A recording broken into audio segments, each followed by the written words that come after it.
प्रसार भारती अभिलेखागार की प्रस्तुति सदाबहार सुनहरे दौर का अनमोल खजाना।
अरे अरे ये तो अनर्थ हो गया, अनर्थ। लड़की का पिता और इतना घमंड। राम राम, इसी को तो कहते हैं घोर कलयुग। हाँ भैया, अब क्या कसर रह गई कलयुग आने में। कहाँ तो लड़की वाले हमेशा लड़के वालों के कदमों में झुके रहते थे, और आज लड़की के पिता में इतनी अकड़। बताइए। ये तो पाप है और पाप की सजा उन्हें मिलेगी जरूर। नरक में जाएंगे ऐसे लोग। अरे नरक में तो मरने के बाद जाएंगे, लेकिन जब जीते जी लड़की का ब्याह नहीं होगा ना, तो पूरा घर नरक बन जाएगा। लेकिन मुझे तो लगता है उस आदमी को इस बात का भय नहीं कि उसकी बेटी का ब्याह हो पाएगा या नहीं। फिर ऐसे आदमी को दंड देने का उपाय ही क्या है? भगवान जो दंड देगा वो तो देगा ही, लेकिन हमें भी कोई उपाय सोच लेना चाहिए इस बात का मुंह तोड़ जवाब देने के लिए। यही तो मैं भी सोच रहा हूं। इसको भगवान के भरोसे नहीं छोड़ा जा सकता ना। इस बात का तो बदला मैं लेके रहूंगा दीदी। आज आज आज जीजा जी जिंदा होते तो मैं अदालत तक। अदालत? अच्छा आइडिया है। क्या दीदी? मैं बताता हूं। मैं अभी आया बस। नमस्ते वकील साहब। अरे तुम पहचाना ना? अरे भाई, तुम्हें कैसे नहीं पहचानूंगा। तुम्हारे जीजा जी के पास तो मैं असिस्टेंट था, तुम्हें कैसे भूल सकता हूँ। बैठो ना, बैठो बैठो। नहीं, दरअसल मुझे आपसे एक बहुत जरूरी काम। बोलो बोलो। वो अनुपम की शादी। अरे भाई, उन दिनों मैं शहर से बाहर चला गया था, इसलिए आ नहीं सका। कैसी रही शादी? क्या बताऊं, लड़की वाले कानपुर से आए थे। लेन देन के मामले में कुछ बातचीत हुई, फिर बारातियों को खाना वाना खिलाया और विवाह की रस्म पूरी किए बगैर हम सबका अपमान करके वहां से भगा दिया। ये तो बहुत बुरा हुआ, लेकिन कमाल है, लड़के वालों को तो बिना रस्म वापस आते सुनना था, मगर ये तो बिल्कुल असंभव बात हो गई। बस इसी सिलसिले में आपसे सलाह लेने के लिए आया हूं। मैं विवाह के वचन भंग और मानहानि का दावा करना चाहता हूं बाबू शंभुनाथ पर। मैं चाहता हूं दावा के पेपर्स आप ही तैयार कीजिए। नहीं नहीं, ऐसा भूल कर भी ना करना। ये बातें इतनी व्यक्तिगत होती हैं कि इन्हें जितना उभारोगे उतना ही कीचड़ उछल कर खुद पर आएगा। एक बात और, ऐसा करने से जो तमाशा बाकी रह गया है वो भी पूरा हो जाएगा। मेरी मानो तो ये गलती भूल कर भी ना करना। चलो, मैं तुम्हें घर छोड़ दूंगा, कचहरी की तरफ जा रहा हूं। जी नहीं, मैं चला जाऊंगा क्योंकि मुझे दूसरी तरफ जाना है। नमस्कार। ठीक है, नमस्कार। अब अब बता, क्या मूड है? हाँ, चलो कार्ड्स खेलते हैं। ठीक है, कार्ड्स खेलते हैं। फिर क्या? फिर मैं घर चला जाऊंगा। बस? और कुछ भूल तो नहीं रहा? क्या? अरे वही कानपुर वाली के बारे में थोड़ा थोड़ा पूछते रहना। हाँ वो भी। पर दादा, आप भी कभी पूरे विस्तार से उसका वर्णन नहीं करते। बस जितना पूछता हूं उसी में हाँ ना करके आप मुझे टाल देते हैं। दादा, आज ऐसा नहीं चले।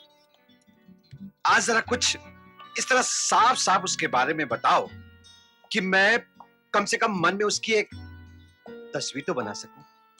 सच बात तो यह है कि मुझे उसके बारे में सुनना बहुत अच्छा लगता है।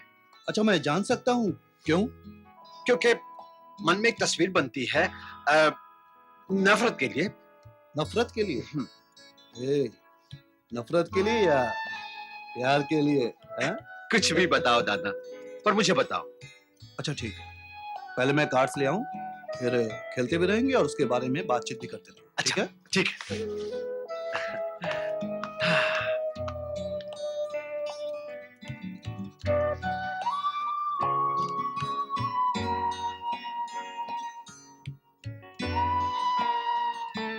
अरे भाई, कहाँ खो गए अनुपम? कानपुर की यात्रा कर रहे थे क्या? वही सोच रहा था। हरीश ने मेरा फोटो तो उसको दे दिया, पर उसका फोटो न जाने क्यों भूल गया। अरे आप भी तो वहां गए थे, एक फोटो तो लेकर आना था। गलती हो गई। ठीक है, फिर इसका इंतजाम करता हूँ, लेकिन फिलहाल खेला जाए। चलो। ओके। 1 साल बीत गया, पर लगता है जैसे कल की बात हो। अब भी जिसे देखो अनुपम की शादी के उस अपमान का जिक्र कर ही बैठता है। क्यों दीदी, कोई कुछ कह रहा था क्या? हाँ भैया, वो हरीश के कोई चाचा आए थे कानपुर से। वो कह रहे थे कि उस लड़की को अच्छा सा वर मिल गया है।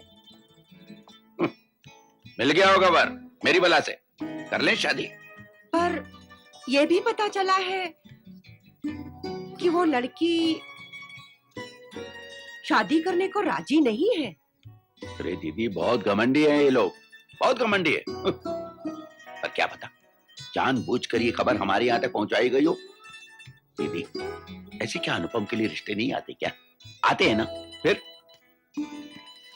हाँ, पर मेरी इच्छा है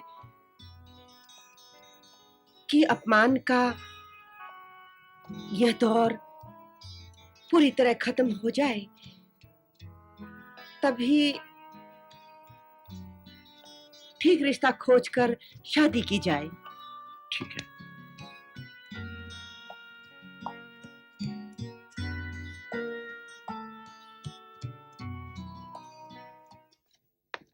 उठो बेटी, खाना तो खा लो। इतने दिन हो गए तुमने एक कौर भी नहीं खाया है। आखिर खाने से क्या दुश्मनी? देखो, तुमने केश भी तो ठीक से नहीं बांधे।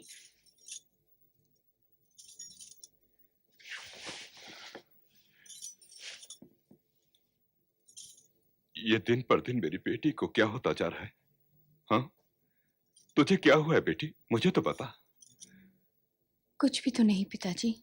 नहीं, मैं समझ गया।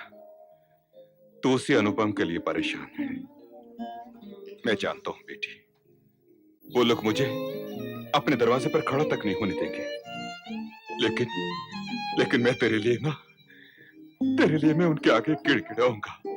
हाँ, उनसे दया की भीख मांगूंगा मैं। लेकिन मैं अपनी बेटी के लिए अनुपम की बारात जरूर लेकर आऊंगा, जरूर लेकर आऊंगा। बेटा, मेरी बात मान लो। कल्याणी को यूं मत ठुकराओ बेटा। देखो, उसने कई दिन से कुछ नहीं खाया है। वो मर जाएगी बेटा, वो मर जाएगी। उसे बचा लो, उसे बचा लो, उसे बचा लो, उसे बचा लो। आइए आइए आइए। मैं ये शादी नहीं करूंगा। मैंने तो सिर्फ बदला लेने के लिए तेरी बात मान ली थी बुड्ढे। भूल गया वो दिन जब तूने भारी सभा में मेरा अपमान किया था। आज मैं तेरा अपमान करूंगा। नहीं, ऐसा मत करना बेटे, ऐसा मत करना। मेरी गलतियों की सजा मेरी बेटी को मत दो। भगवान के लिए मेरी बेटी की जिंदगी बचा लो। भगवान के लिए मैं तुम्हारे पैरों में अपना सिर रखता हूँ।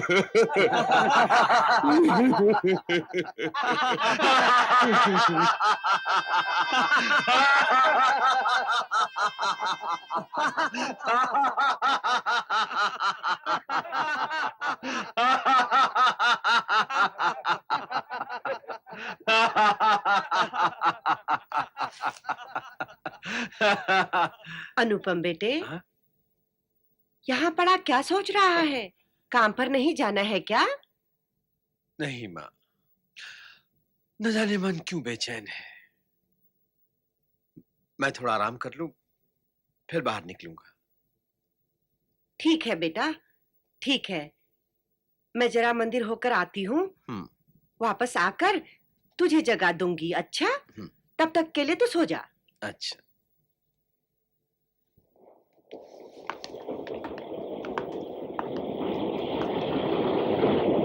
हाँ, देख रही हो ना माँ, इतने सारे फिरंगी अधिकारी फर्स्ट क्लास के डब्बे में तो घुसते ही नहीं देंगे।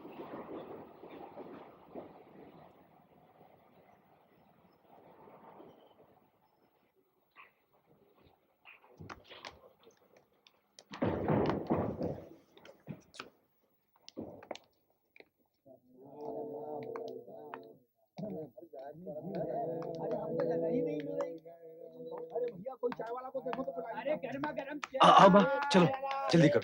अरे चल माँ, सामने सामने चल। माँ जी, हाँ, आप हमारे डिब्बे में आइए ना, यहाँ जगह है।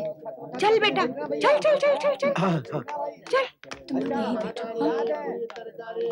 आइए माँ जी, आइए।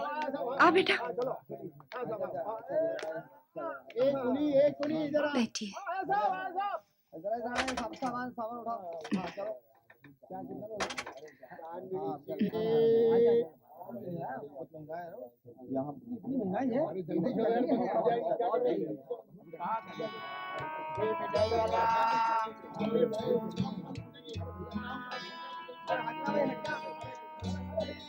दीदी दीदी, वो खरगोश वाली कहानी सुनाइए ना दीदी। दीदी दीदी, फिर से वही कहानी सुनाइए ना। हाँ दीदी, सुनाइए ना। अरे वही एक कहानी कितनी बार सुनोगी? चलो मैं तुम्हें एक नई कहानी सुनाती हूँ। दीदी दीदी, वही कहानी सुनाइए ना, आपकी आवाज बहुत प्यारी है।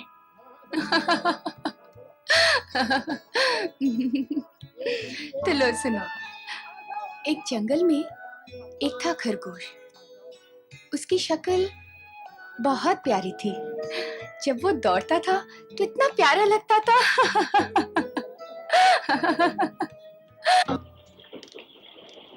दालमोट ले लो, दालमोट, दालमोट ले लो, दालमोट, दालमोट ले लो, दालमोट। दाल मोट ले लो, दाल मोट। दाल मोट ले वाले, लो, दाल मोट। एक आने की दाल मोट दे देना। दाल मोट ले लो, दाल मोट। दाल मोट ले लो, दाल मोट। लो, खाओ।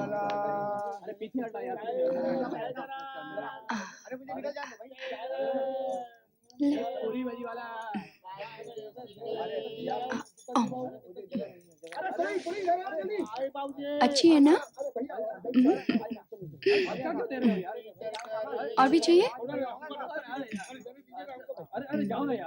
और भी चाहिए?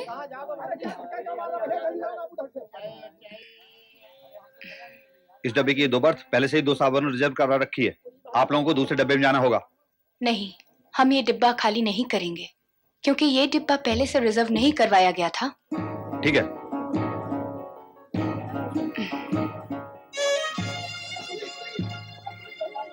I'm sorry, madam, but you have to leave this compartment. कुली, कुली। नहीं, आप कहीं नहीं जाएंगे। आप यहीं बैठे रहिए। This compartment was not reserved in advance. You are telling a lie. Okay. Okay.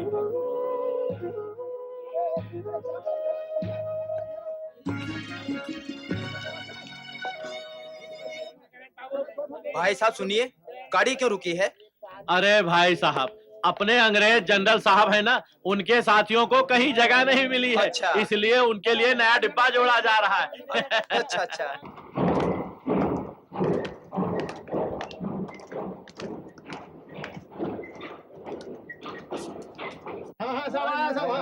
चलो।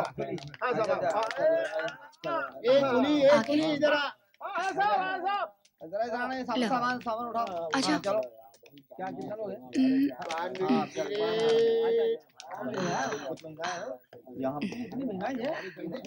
बेटी। जी माँ जी।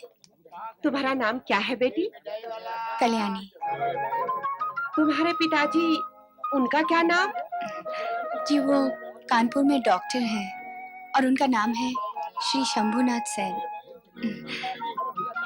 चलती हूँ माँ जी, नमस्ते।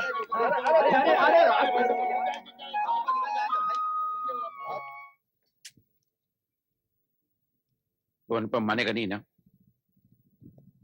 दीदी, मैं तो कहता हूं उसे एक बार फिर से समझा दो। वो दुनिया में कहीं भी चला जाए पर कानपुर न जाए, बस। मैंने भी तो बहुत समझाया है, पर वो मानता ही नहीं। अब कानपुर में रहकर नौकरी करने की बात होती तो मैं कभी मना नहीं करती, पर वो तो शंभुनाथ सेन से मिलकर अपनी शादी के लिए प्रार्थना करने जा रहा है। क्या? वो बिल्कुल गधा है, गधा। जब बेइज्जत करके वहां से भगा दिया जाएगा तब उसे होश आएगा। दीदी, भैया भैया और एक बार कोशिश करो, शायद मान जाए। नहीं दीदी, नहीं, बिल्कुल नहीं। मैंने उसे जितना समझाना था समझा दिया, बस। मैं तो उसे स्टेशन तक छोड़ने नहीं जाऊंगा, कह देता हूँ। भैया, ओफो।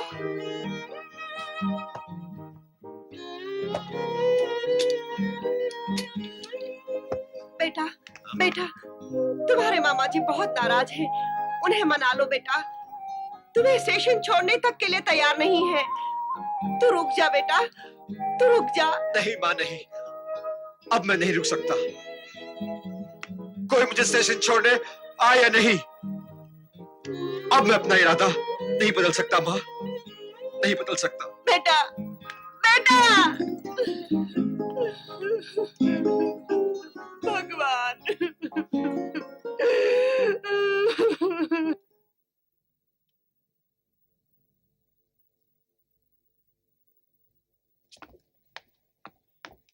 आप अंदर जाइए।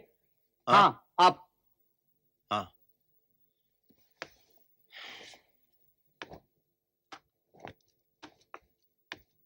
नमस्ते डॉक्टर साहब। अरे तुम यहाँ? हाँ डॉक्टर साहब, मैं इसलिए आपके पास आया हूँ कि आप मेरी समस्या सुनकर उसका कोई इलाज बता सकें। अच्छा, ठीक है, बैठो। बोलो, क्या समस्या है तुम्हारी? मैं अपने मामा के किए हुए अपराध के लिए आपसे क्षमा मांगता हूं और ये चाहता हूं कि कल्याणी मुझे स्वीकार कर ली। लेकिन बेटे ये तो कल्याणी के मन की बात है। इसके लिए तो तुम्हें उसी से बात करनी होगी। पर क्या वो मुझसे मिलना चाहेगी? इसके लिए तो मैं उससे बात करने के बाद ही तुम्हें बता सकूंगा। तो आप ही मेरी तरफ से उसे मना लें। अच्छा ठीक है, कल मेरे घर पर आ जाओ। ठीक है। अच्छा, नमस्ते।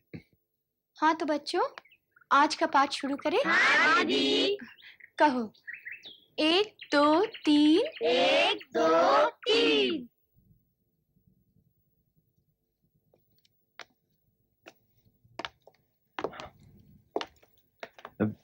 नमस्ते। नमस्कार। नमस्ते। नमस्ते। अच्छा तुम दोनों बातें करो, मैं डिस्पेंसरी जा रहा हूँ। जी पिताजी।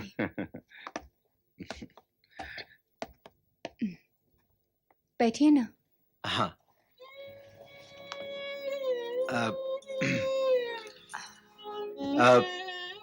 तो कल्याणी जी, मेरे ख्याल से आपके पिताजी ने शायद आपसे मेरी पूरी स्थिति समझा दी होगी।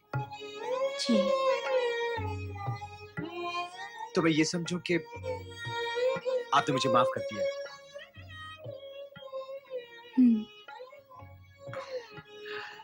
तो आप मुझे स्वीकार करने को तैयार हैं? नहीं। हाँ?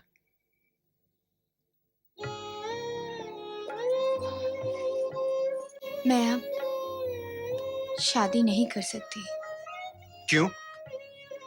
माता की आज्ञा है, मातृभूमि की आज्ञा है। मतलब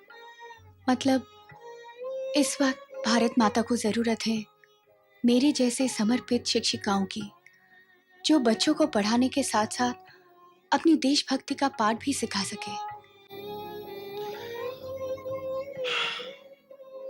मैं समझ गया। अब मैं कभी आपसे शादी की बात नहीं करूंगा। हाँ, आपसे एक लगाव सा हो गया है।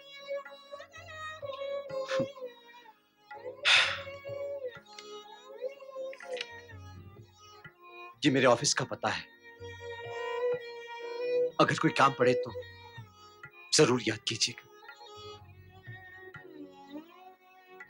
और अगर हो सके तो मैं आपसे मिलती रहूंगी और आपसे उचित सेवा भी करवाऊंगी। बस खुश? जी हाँ।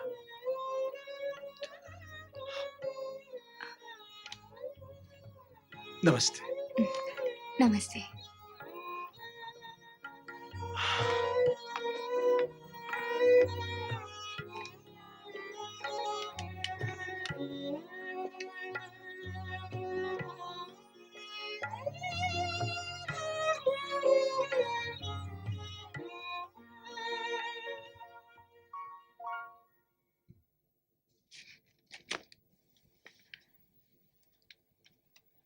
क्या मैं यहाँ बैठ सकती हूँ? हाँ?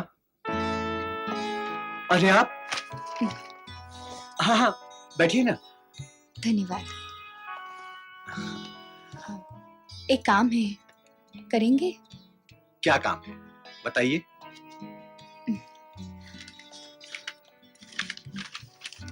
ये जमीन जो मैं स्कूल के लिए इस्तेमाल करती हूँ, वो कुछ कानूनी अड़चन में है। हो सके तो इसे स्कूल के ट्रस्ट के नाम करवा दीजिएगा। बस समझिए, आपका काम हो गया।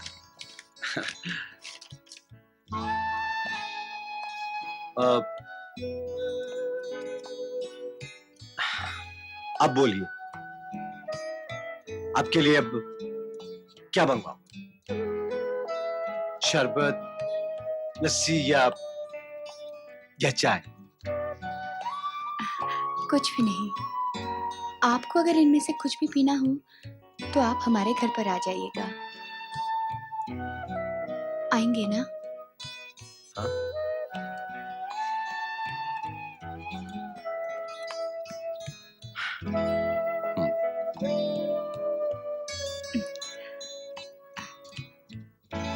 तो मैं चलती हूँ। अच्छा।